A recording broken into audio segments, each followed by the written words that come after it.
बिस्मिल्लाहिर्रहमानिर्रहीम। अस्सलाम वालेकुम नाज़रीन। डिप्टी कमिश्नर फैसलाबाद मोहम्मद अली की हिदायत पर एडिशनल डिप्टी कमिश्नर मियां आफ्ताब अहमद की जानब से एक बड़ी कार्रवाई सामने आई है।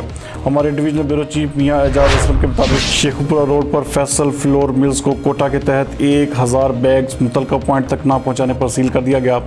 गफलत बरतने पर food grain inspector Mohammad Ahmad को मुअत्तल, जबकि फ्लोर मिल का कोटा भी मुअत्तल कर दिया गया।